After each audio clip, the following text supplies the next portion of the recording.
You won't believe what happened when Karen from the HOA decided to block the ambulance that came to save my daughter's life. Before we dive into today's story, make sure to hit the like button and subscribe so we can keep bringing you amazing stories like this one. It was an ordinary afternoon, the kind of day that seemed too regular to hold any significant memories.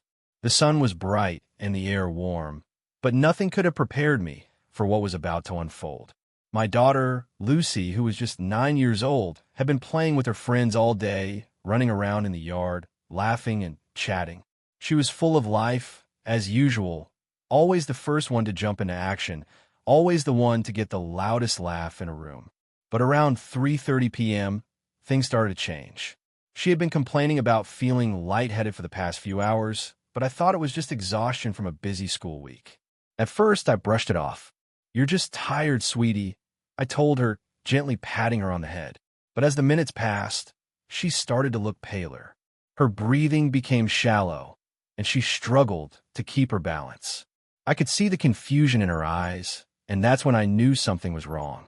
The first sign of trouble came when she stumbled while walking to the kitchen for a glass of water. Her legs buckled beneath her, and she fell to the floor, her small body collapsing like a rag doll. My heart stopped. I rushed over, lifting her up and asking her what had happened, but she was barely able to speak.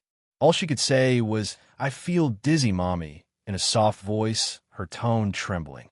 Her hands were cold to the touch, and her face was covered in a thin layer of sweat. I immediately began to panic. I tried to keep my voice steady as I asked her to sit down, but she looked as though she could hardly stay awake. That's when I made the call. I grabbed my phone, my hands shaking uncontrollably as I dialed 911. My heart was pounding in my chest, and I felt a cold sweat break out on my back as the phone rang. It felt like an eternity before someone picked up. 911, what's your emergency?" The operator's voice was calm, but I could barely form the words. "Please, you have to send help. My daughter, she's not feeling well. She's dizzy, and I think she might be having trouble breathing. I don't know what's happening, but I think she needs help," I stammered. The operator remained calm, asking me to describe Lucy's symptoms in more detail. As I listed off her pale skin, shallow breathing, and confusion, I could hear the urgency in the operator's voice.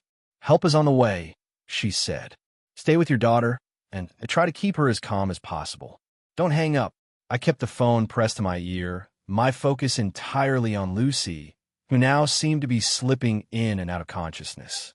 She had her head in my lap, her small body trembling, and the panic inside me grew with every passing second.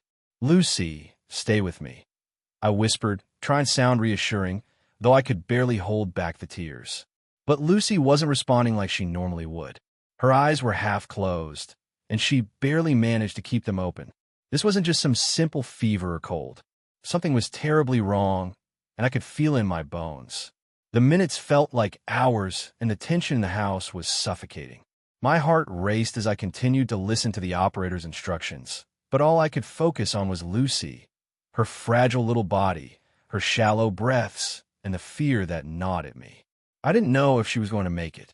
I didn't know what was happening, but every instinct in my body told me that time was running out.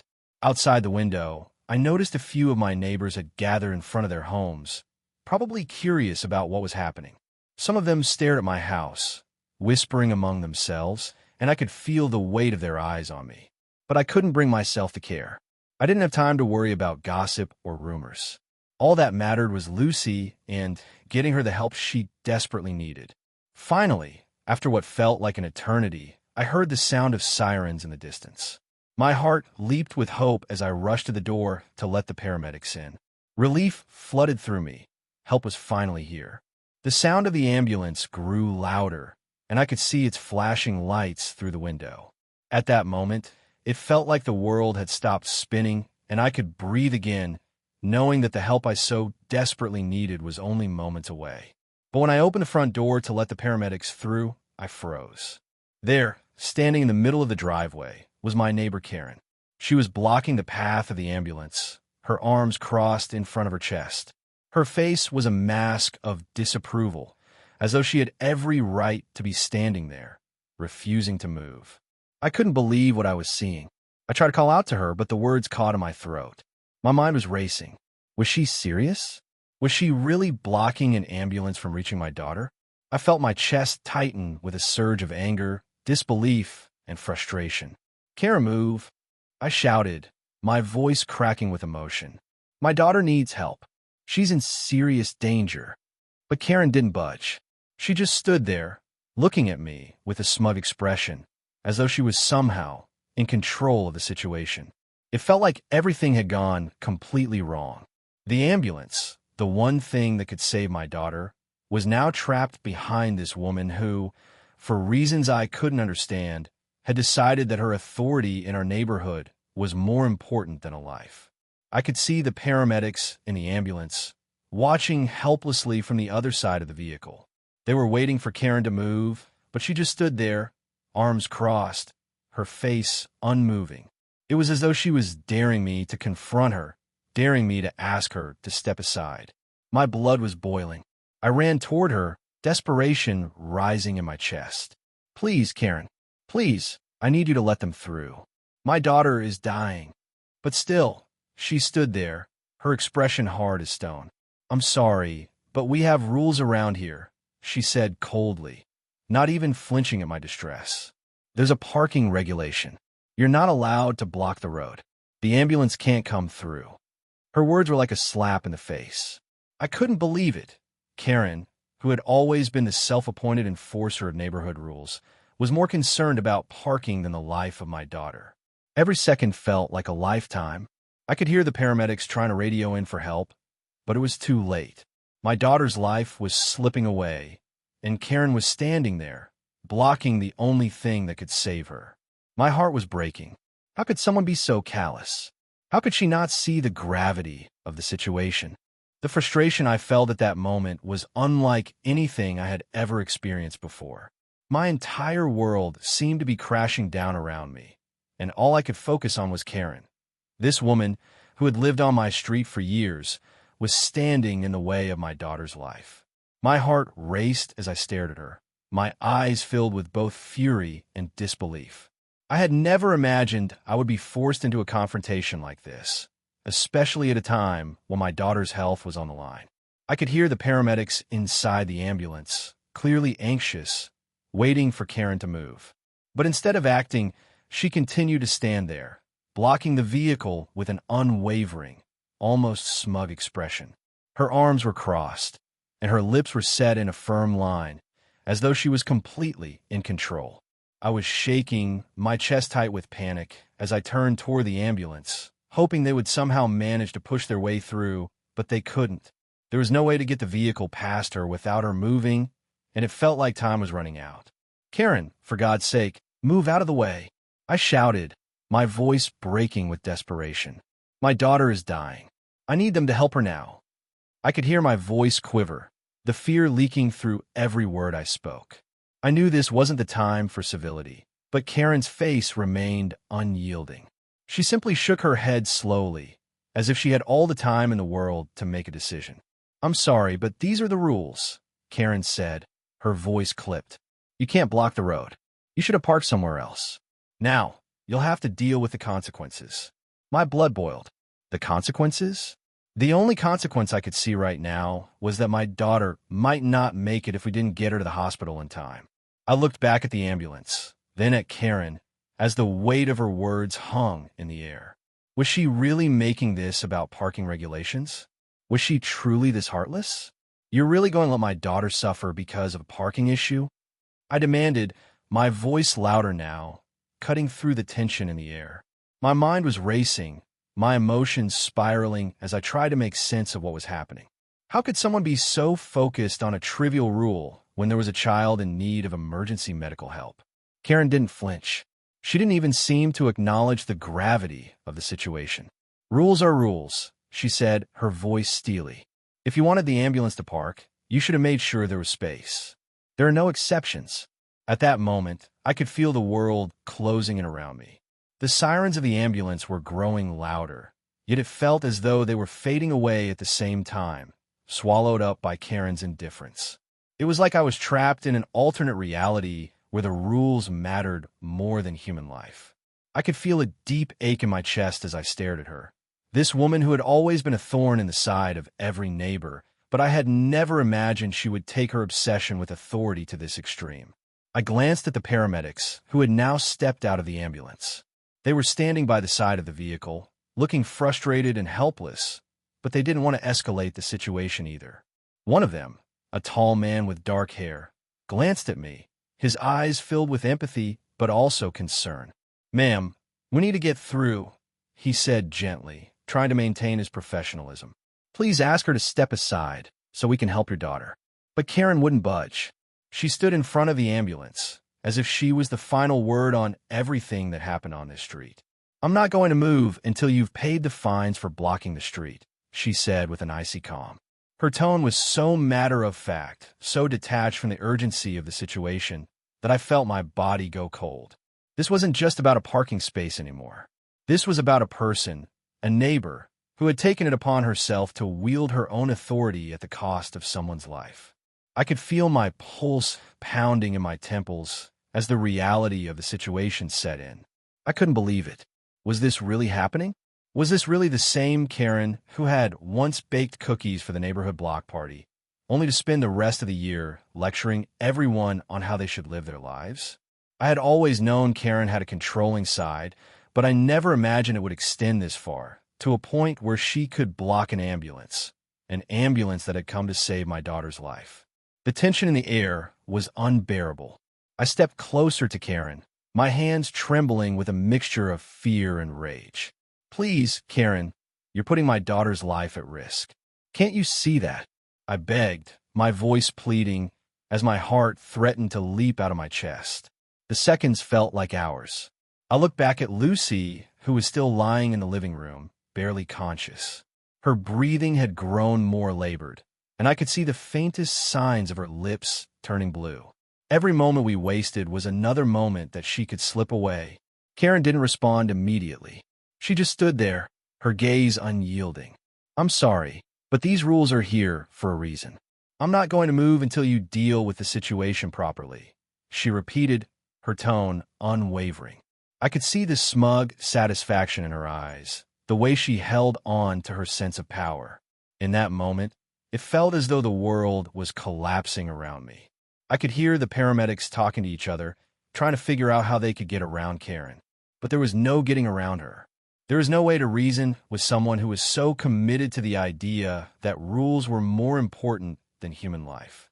I felt a sense of helplessness wash over me, and the anger inside me grew into something fierce, something that wanted to lash out. But I knew that wasn't going to help my daughter. I had to think. I had to act. But what could I do? What could I say to someone like Karen, someone who seemed to thrive on creating conflict, someone who believed so firmly in her own version of right and wrong? In my mind, all the years of dealing with Karen's petty complaints, her obsession with rules, and her constant interference in everyone's business flooded back. I realized then that this wasn't just about parking. It was about power, control, and her need to feel superior to everyone else around her. Suddenly, I heard the sirens again, and this time they were getting louder. The ambulance was growing more desperate, but it was still stuck behind Karen, unable to get past her. I couldn't let this happen. My daughter needed help, and I couldn't let Karen's obsession with authority stand in the way any longer. I turned back to the paramedics, who had been waiting patiently but were now starting to look increasingly uncomfortable. They knew the situation was escalating, and I could see them glancing nervously at Karen. But I didn't care anymore. I took a deep breath and turned back to Karen one last time, my voice trembling with emotion but filled with determination. "You can't do this, Karen. You can't stop them from helping my daughter. Please just move." And that's when I saw it, a slight flicker in her eyes. Something changed in her expression, a brief flash of doubt. And for just a moment, I thought I might get through to her. But then it was gone. She shook her head once more. "Rules are rules," she muttered under her breath, before finally, almost reluctantly, stepping aside. When Karen finally stepped aside, the paramedics rushed forward, immediately taking charge of the situation. One of them, the tall man I had noticed earlier, knelt beside Lucy, checking her vitals with a practiced, swift motion. His hands were gentle but firm as he hooked her up to an oxygen mask and began talking to her in soothing tones, though her eyes were barely open and she didn't respond. The other paramedic, a woman with short blonde hair, moved to the back of the ambulance, preparing to take out a stretcher.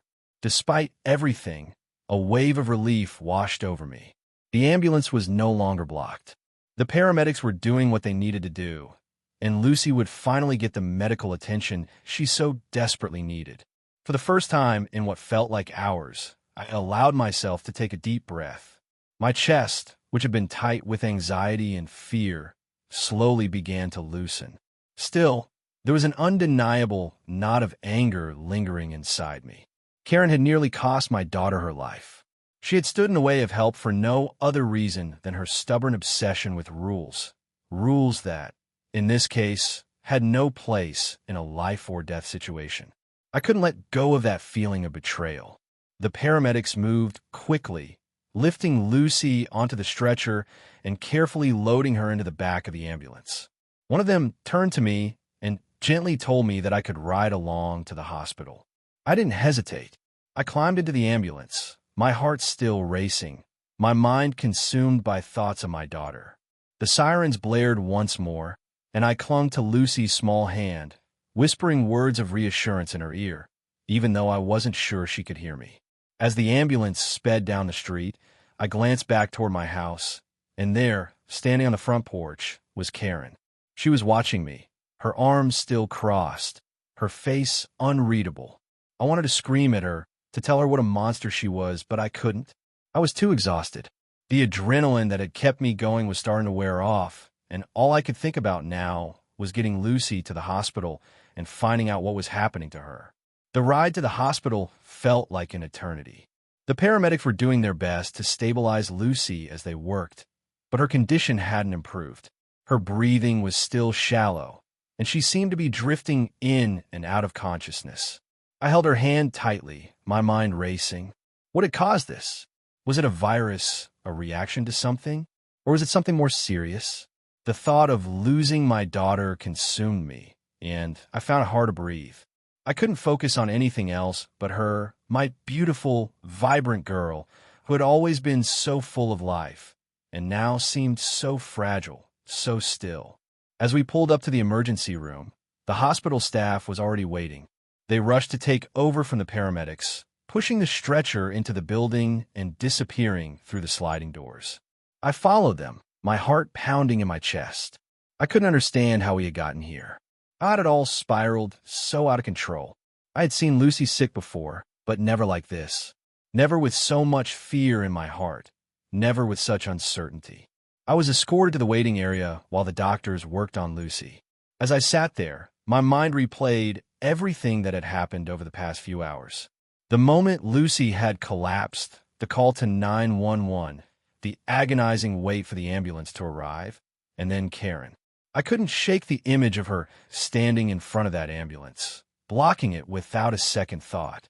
Even now, in the sterile hospital waiting room, I could feel the heat of anger rise up in me again.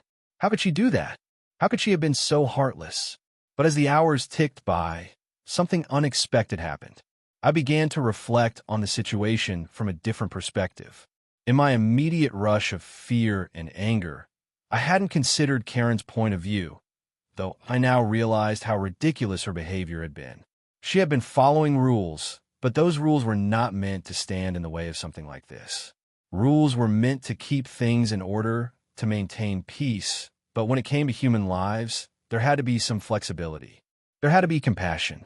I thought back to the countless times over the years when Karen had caused problems in the neighborhood.